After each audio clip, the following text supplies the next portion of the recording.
가나안 입성하기 직전에 모압 평지에서 모세의 그 최후 설교, 그러니까 고별 설교의 결론 부분입니다.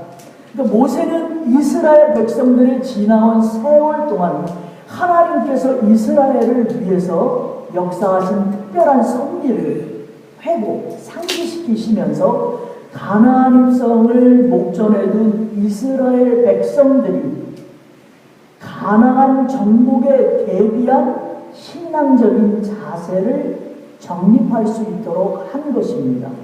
그래서 모세는 광야 역사에서 배워야 할 중요한 원리를 강조하고 있습니다. 곧 하나님이 너희에게 주시는 이 율법을 따르고 하나님께 순종하고 그 계명을 너희 자녀에게 가르치라는 것입니다.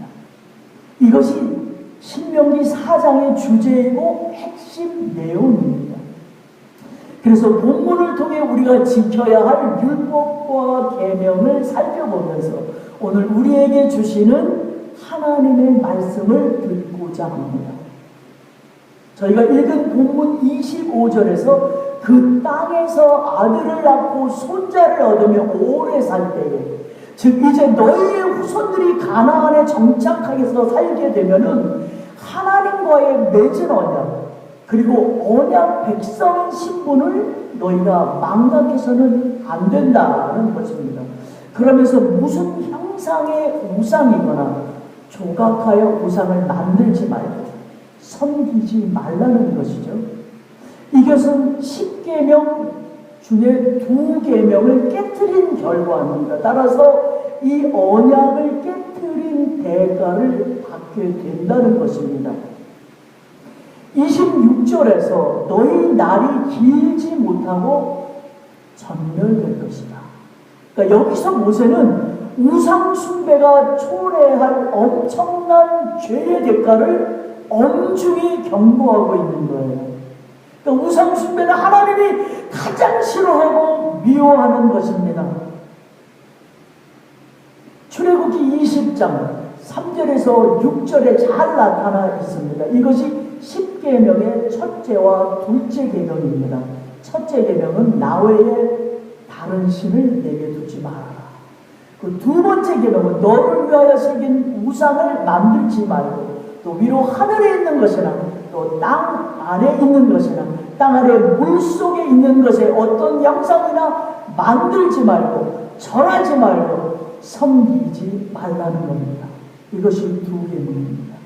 이것이 다 우상 숭배에 속하는 하나님이 가장 싫어하는 일입니다. 그리고 말씀하시기를 나 여호와는 질투하는 하나님입니다.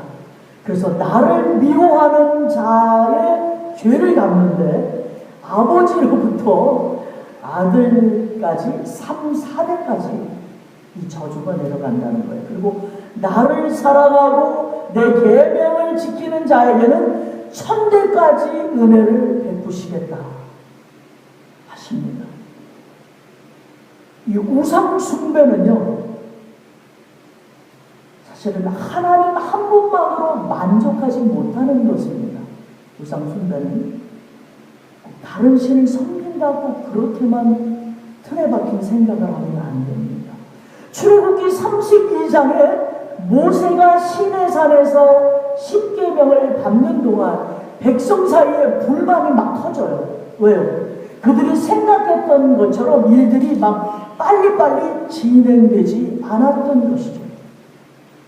즉 그들의 지도자였던 모세가 시내산에서 40일간 머무는 동안에 이제 그들의 초조함은 막 극에 달하고 막 안달복달, 이제 불만의 소리가 높아져서 출애굽기 32장 1절에 보면은 백성이 모세가 산에서 내려오니 더딤을 보고 모여서 백성이 아론에게 말합니다. 일어나라. 우리가 우리를 위해서 인도할 신을 만들자. 모세가 왜 이렇게 늦냐 이거죠. 그래서 우리 애굽 땅에서 인도하여 낸 사람은 어찌 되었는지 알지 못한다.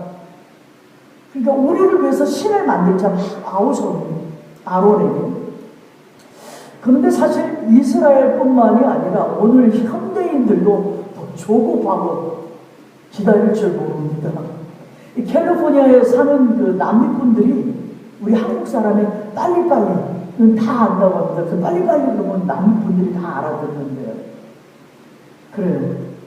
예수를 믿는 우리도 마찬가지입니다. 그저 빨리빨리 주님께도 빨리빨리 외칩니다. Right now 막 하나님의 뜻과는 무관한 거죠. 믿음은 기다림입니다. 기다림은 믿음입니다. 이스라엘 백성이 그 오랜 종살이에서 자유를 얻고 홍해를 건너 마라의 쓴 물을 단물로 바꾸시는 기적을 체험하고 구름 기둥과 불 기둥으로 인도하시는 하나님의 은혜를 경험합니다. 근데 경험한 지 불과 3개월 만에 우상을 만들었던 거예요. 출애굽기 32장 2절에서 4절을 보니까 아론이 이제 그들에게 너희의 아내와 자녀의 귀에서 그 금고리 있잖아요. 다 뺏어 가지고 오래요. 이어서 금송아지 형상을 만듭니다. 그 시내산에서 내려오던 모세는 이 광경을 본 거예요. 금송아지를 만들고 난리가 났어요. 불같이 화를 냅니다. 모세가 받은 10계명의 그 2계명을 어기고 있는 거예요. 예로부터 이스라엘 민족이 거주하고 있던 그 애굽 있잖아요. 그 고센 땅에서는 이 황소를 우상 숭배하고 있었어요. 그래서 이것이 번식력이 아주 강해요. 그래서 황소를 다산, 풍요 이러한 신으로 섬겼던 거예요. 근데 이러한 영향을 받았던 거죠. 그래서 이들이 금송아지 형상을 만든 거예요, 사실은. 그래서 이들은 이집트를 탈출한 이 이스라엘 백성은 모세가 없는 틈에 광야에서 자신들을 지켜주며 소멸하지 않고 풍요를 제공해 줄 신이라고 생각하는 금송아지를 만든 거예요. 참 성경을 보면 이 금송아지를 불에 태웁니다, 나중에. 그런데 태운 것도 막 불에 모자라나 봐요, 모세가. 그래서 이 분이 풀리지 않아서 모세는 레위 후손들에게 저희 백성들을 다 살해하라고 명령합니다. 하나님께서도 아론이 만든 이 금송아지 사건으로 인해 크게 진노합니다. 정말 크게 진노해요. 내가 이 백성을 보니까 참 목이 뻣뻣하구나. 아버지가 이렇게 말씀하시면서 진노를 내리십니다. 여기서 우리는 나 자신에게 질문해야 할 겁니다. 나의 신앙 상태는 어떠한가? 괜히 이스라엘 백성만 그런 것 같잖아요. 내게 물어보아야 합니다. 나에게 우상은 어떤 건가? 나에게 우상은 무엇인가? 우상이 있는가? 나는 어떠한가? 일주일에 한 번 드리는 주일 예배는 길게 드려봤자 1시간에서 1시간 반입니다. 그런데 하나님을 믿는다고 하는 사람도 주일 1시간을 온전히 하나님께 예배하고 있는지 나 자신 지금 말씀을 전하고 있는 저부터 시작해서 내면을 살펴보아야 한다는 말입니다. 우리가 드리는 예배가 온전히 하나님 생각으로 주님을 예배하는가? 그렇지 못하다는 거예요. 비즈니스 하시는 분들과 직장 다니는 사람은 주일 예배 드리는 이 순간에서도 그 일 생각에 사로잡혀 있다는 겁니다. 이 1시간마저도 그 일과 비즈니스를 내려놓지 못하고 있어요. 그것이 우상이라는 겁니다. 경제적으로 또 사고를 당해서 환경으로 인해서 어려움이 있는 사람은 이 1시간 예배 속에서 그 어려움, 환경을 내려놓아야 되는데 고민하고 불안해하고 신세한탄하며 걱정만 합니다. 이것이 우상이라는 거예요.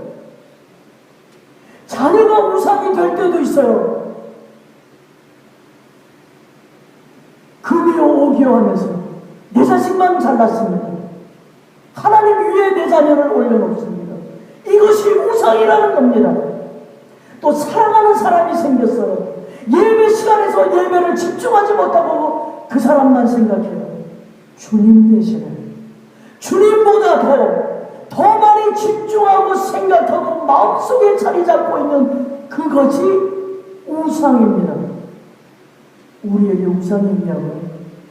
우리 마음은 이미 이런저런 우상으로 가득 차 있습니다. 그래서 지금 우리가 해야 할 일은 마음속에 가득 찬 그것, 우상을 떨쳐버려야 하는 일입니다. 우상에서 떠나 주님께 돌아오는 것뿐입니다. 그 시간이 지금 이 시간입니다. 안식을 취하라.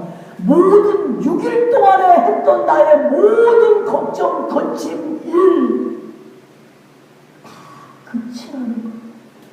잠시 쉬어라. 하나님만을 신뢰합니다. 하나님의 시간을 기다리는 것입니다. 사랑하는 성도 여러분, 그래서 모세는요, 고별 설교에서 우상 숭배를 멀리하라고 아주 간곡하게 권고합니다. 아니, 경고하고 있습니다.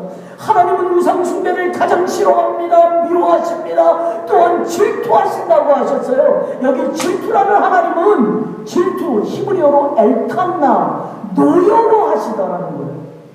질투란 몹시 사랑하는 자의 사랑을 다른 사람에게 빼앗길 때 갖는 감정입니다. 가령 사랑하는 남편이 다른 여자를 사랑한다면 아내들의 심정이 어떻겠어요?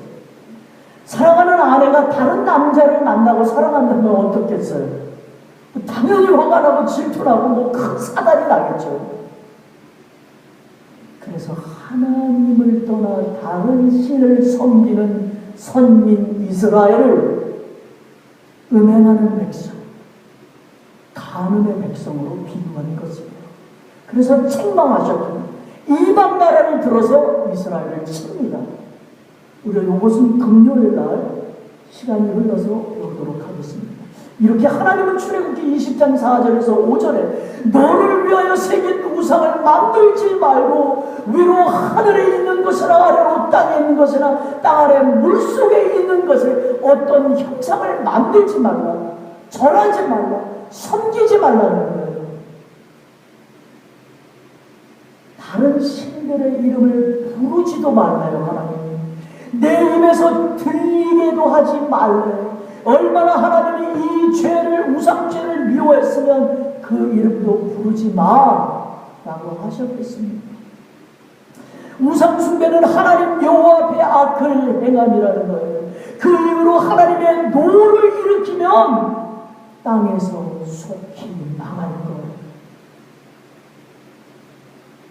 성경은 땅에서 속히 망할 거야라고 얘기합니다. 너희가 거기서 너희의 날이 길지 못하고 전멸될 거야라고 성경은 말합니다. 우리는 우상의 옷을 벗어버려야 합니다. 내 마음속에 어떤 우상이라도 다 비우고 먼지 털듯이 탈탈 털어버려야 합니다. 아멘. 이렇게 백성을 경고한 후에 우리 모세는요, 본문 30에서 31절에서 만약 이스라엘이 그러한 죄에 빠져 하나님으로부터 징계를 당한다 할지라도 결코 여호와의 자비하심을 잊지 말고 또한 열조와 맺은 언약을 잊지 아니하시는 하나님의 신실하심을 반드시 기억하여야 된다라고 권면합니다. 성경은 하나님의 징계를 받더라도 징계가 잠시는 있다는 거예요. 근데 하나님이 정하신 시기이기 때문에 우리가 알 수는 없지만 징계는 받더라도 너무 낙심하지 말아라. 이는 징계에 다른 목적이 있다는 겁니다. 징계가 징계로 끝나는 것이 아니라는 겁니다. 그것은 그들로 하여금 많은 역경 가운데서 회개하여 하나님의 선하심을 계속 깨닫도록 하는 겁니다. 인간이 진심으로 하나님 앞에 나와 회개한다면 하나님의 인정을 받는 거예요. 그러므로 이스라엘이나 우리 또한 우상 숭배의 어리석음을 깨닫고 진심으로 회개한다면, 또 그리고 전심으로 하나님을 구한다면 하나님은 언제 어느 곳에서도 우리에게 긍휼과 자비를 베풀어 주실 것입니다. 하나님께서 이스라엘을 징계하신 목적이 그들을 멸망케 하는 것에 있는 것이 아니라 회개케 하는, 회개하는 이러한 목적.